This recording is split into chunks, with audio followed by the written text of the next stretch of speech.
Un champion olympique et un champion du monde de passage à Sarreguemines, Steve Guénaud et Mélonin Noumonvi encadrent l'équipe de France U20 de lutte gréco-romaine pendant une semaine de stage intensif.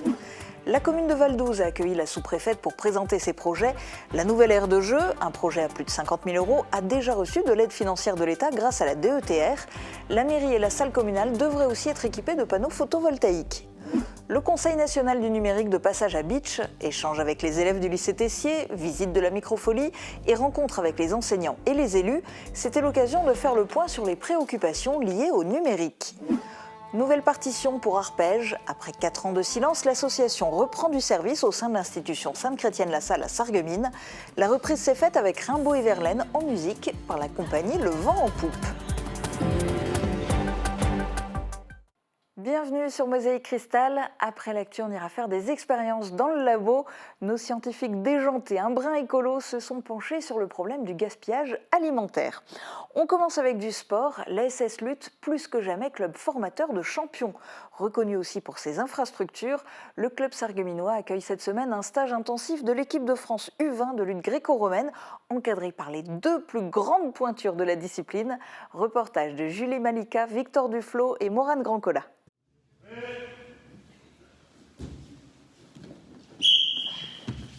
Ce n'est pas tous les jours que le club de lutte de Sarreguemines accueille un champion olympique et un champion du monde. Steve Guénaud et Mélonin Noumonvi encadrent pendant une semaine l'équipe de France U20 de lutte gréco-romaine. Ici au club et en fait on va aussi sur Saarbrück en Allemagne le soir s'entraîner parce qu'il y a un complexe aussi là-bas où il y a des Allemands qui est une nation très forte. Et parce qu'en fait en lutte on a besoin d'adversité et en fait on va s'entraîner avec eux le soir et sur Sarreguemines parce qu'on a de bonnes relations ici avec le club. L'occasion pour les 12 jeunes athlètes d'obtenir de précieux conseils et d'acquérir un maximum d'expérience.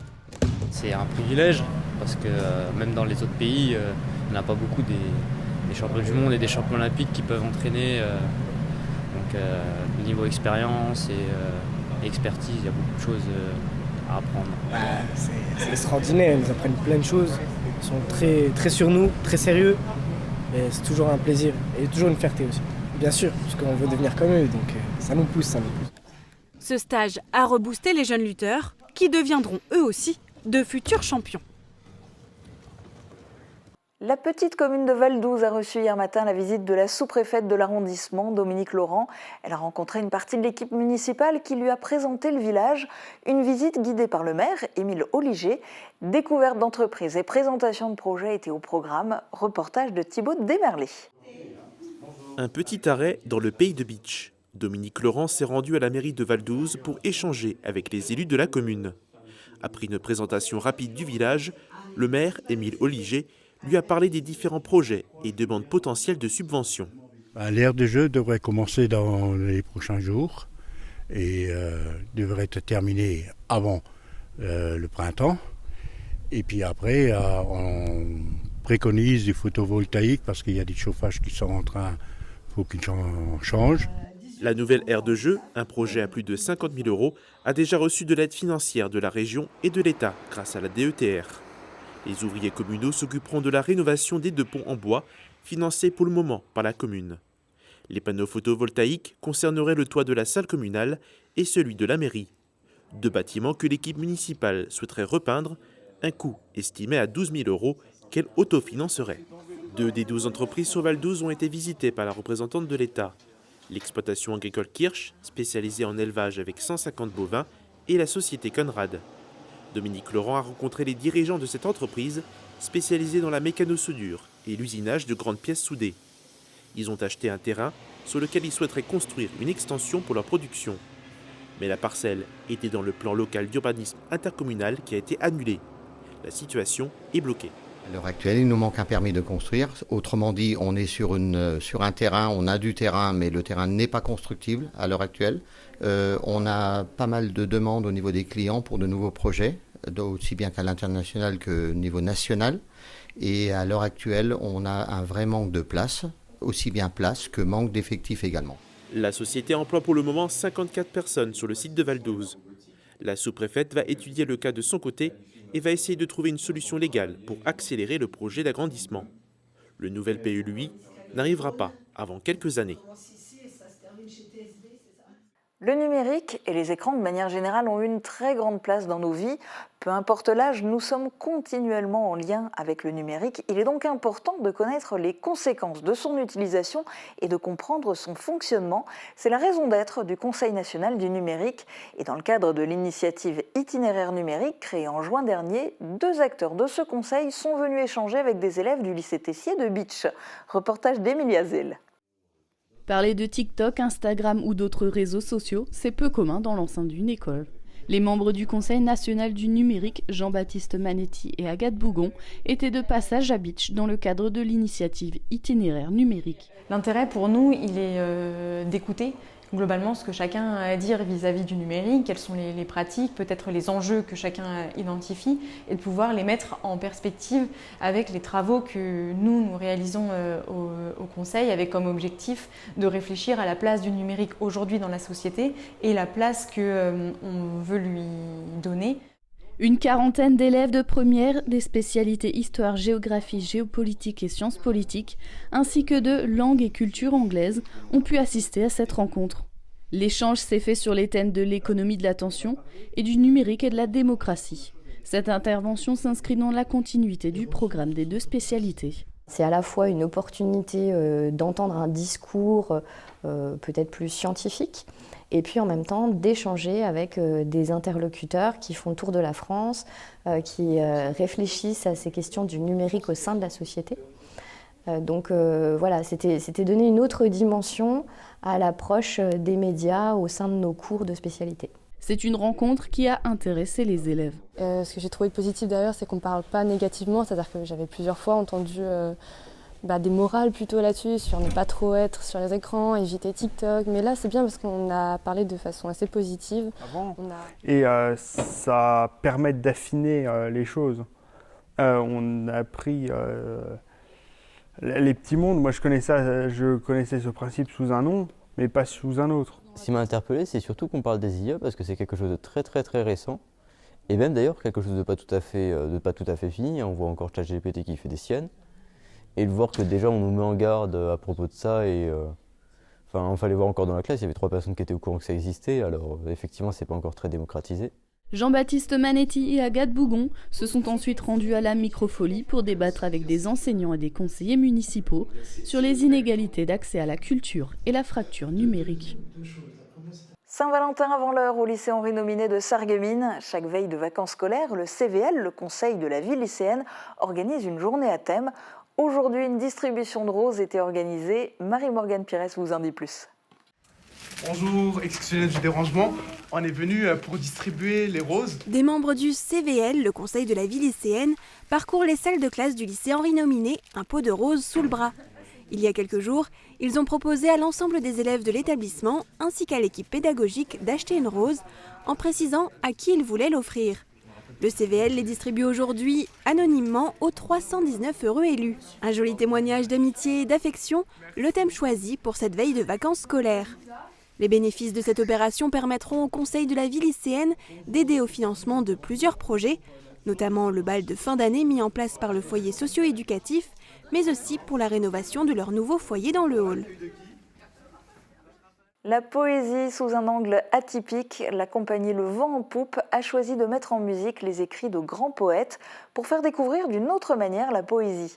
Mercredi soir à Sarreguemines, elle a présenté un spectacle intitulé Rimbaud-Verlaine, un reportage d'Emilie Hazel et Thibaut Desmerlet.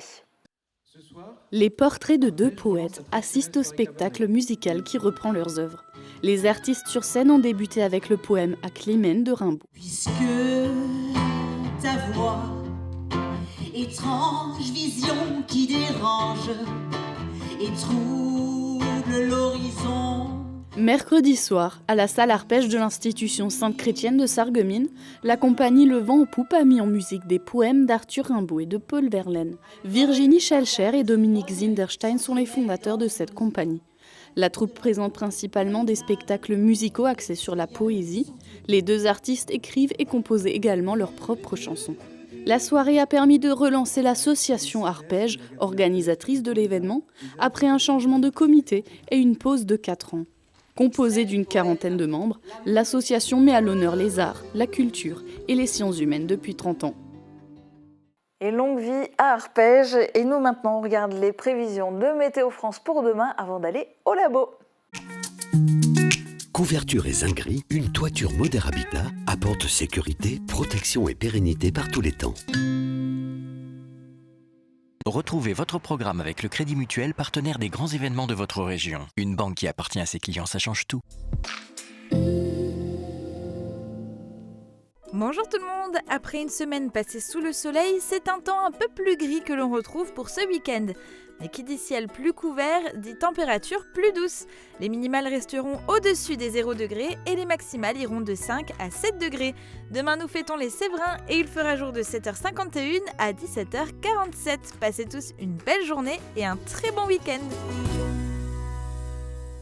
C'était votre programme avec le Crédit Mutuel, partenaire des grands événements de votre région. Une banque qui appartient à ses clients, ça change tout. Grâce à mes appareils auditifs connectés, plus rien ne m'échappe à la télé. Les aides auditives nouvelle génération se connectent à différents accessoires. Et je ne louperai plus aucun appel de mes petits-enfants. Allô mamie? Comment ça va? Arthur, ouais, je suis trop contente de t'entendre. Avec la connexion Bluetooth, vous pouvez recevoir directement vos appels téléphoniques dans vos appareils auditifs pour une conversation plus claire.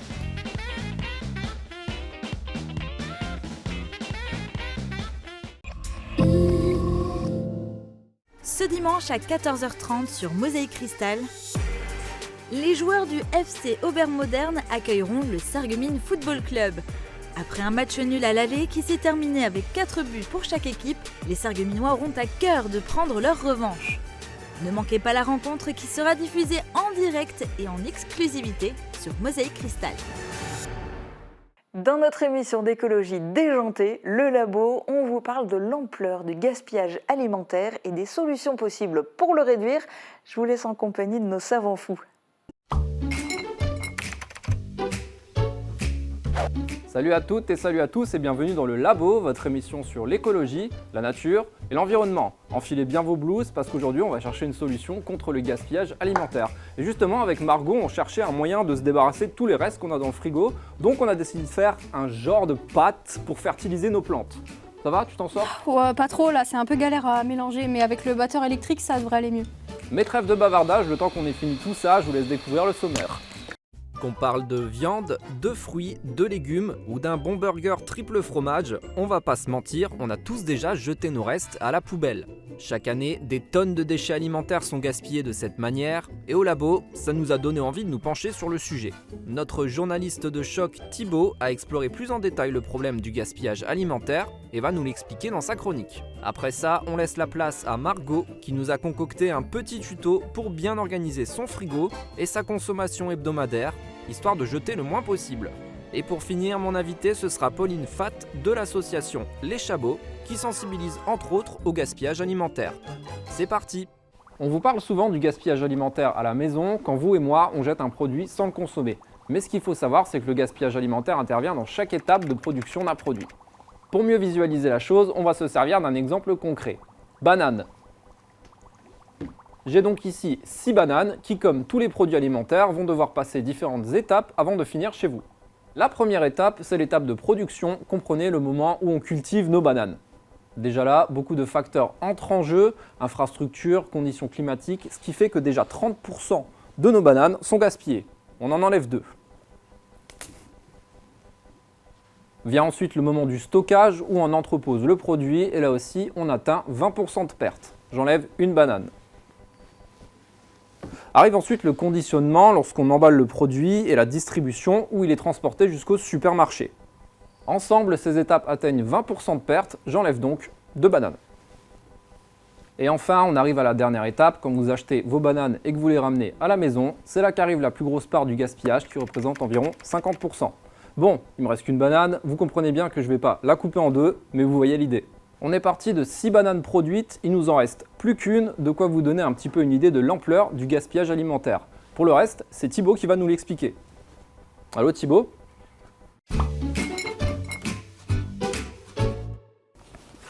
Salut Thibaut. Ah, salut Yannick. De manière globale, quelle est l'ampleur du gaspillage alimentaire en France ? Eh bien, si on parle de chiffres au niveau national, selon l'ADEME, l'Agence de transition écologique, plus de 10 millions de tonnes de produits par an sont perdus en France. En équivalent, cela représente 150 kg par habitant. Et comme l'a illustré Yannick, toutes les étapes de la chaîne alimentaire participent à ce gaspillage. Est-ce qu'il existe des lois pour lutter contre le gaspillage ? Oui, l'État français s'est engagé à réduire de moitié cette perte d'ici 2025 pour les secteurs de la restauration collective et de la distribution et 2030 pour ce qui est de la restauration commerciale, du secteur de la transformation, de la production et de la consommation. C'est un objectif qui a été fixé par la loi anti-gaspillage. Alors, ça a plusieurs enjeux. C'est un enjeu tout d'abord environnemental. De l'énergie est dépensée pour produire, transformer et transporter. Mais le gaspillage est aussi économique. Il coûte entre 12 et 20 milliards d'euros par an, soit 159 euros par personne dans les ménages. Et cela interpelle aussi sur une question. On gaspille d'un côté, mais d'autres personnes ont du mal à se nourrir. Par ailleurs, je vais parler des grossistes. Ceux qui ont un chiffre annuel supérieur à 50 millions d'euros sont obligés de ne pas détruire les invendus et de faire des dons alimentaires. La loi Egalim renforce ce point dans la lutte contre le gaspillage alimentaire. Est-ce qu'il y a des actions qui se font sur notre territoire ? Oui, et je prends l'exemple de l'Intermarché de Sarreguemines qui donne quotidiennement ses invendus aux associations pour aider les gens dans le besoin. Ils ont notamment un partenariat avec Emmaüs et les Restos du Cœur. Cela leur permet une déduction des impôts, une action concrète pour éviter de jeter plein de nourriture. Ce n'est évidemment pas les seuls dans le secteur, il y en a d'autres. Si on se tourne vers la restauration collective, la cantine du collège du Himmelsberg pratique depuis pas mal de temps une cuisine responsable anti-gaspillage. En France, chaque année, 3,8 milliards de repas sont jetés à la poubelle et cela les fait réagir. Les élèves et professeurs font des actions de sensibilisation assez régulièrement. Chez moi, à la maison, est-ce que je peux y contribuer ? Oui Yannick, de ton côté et de votre côté, vous pouvez aussi y participer. Quelques comportements sont à adopter. Il suffit d'avoir une bonne conservation des aliments, éviter d'acheter en trop grande quantité et cuisiner les bonnes quantités. Et surtout, soyez attentifs aux dates limites de péremption pour bien vous organiser.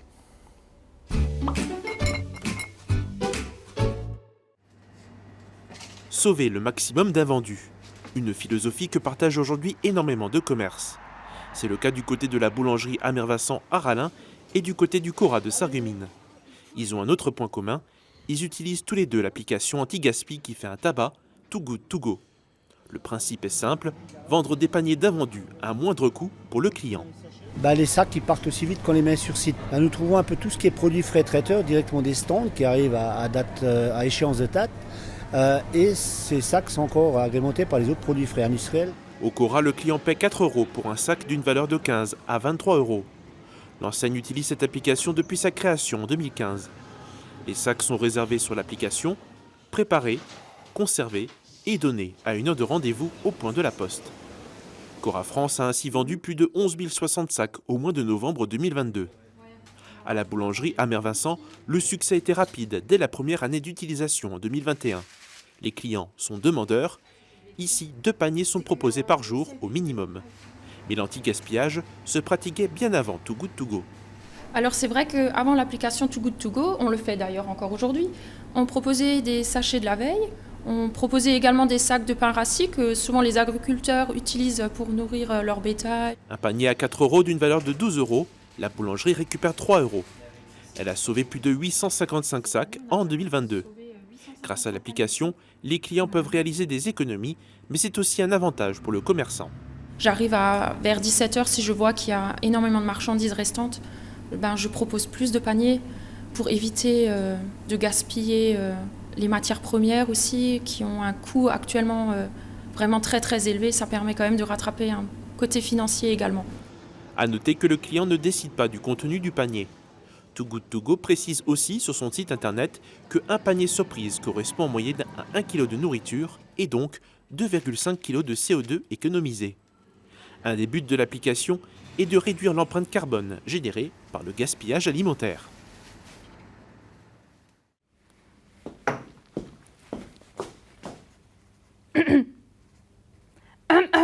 Oui, et Margot, quoi ? T'as pas oublié un truc, c'est l'heure de mon tuto, faut lancer le jingle, non? Ah oui, tu sais quoi ? Tiens, tu peux le faire si tu veux. C'est quoi ça? C'est le bouton pour lancer ton jingle. Appuie, tu verras. Bon.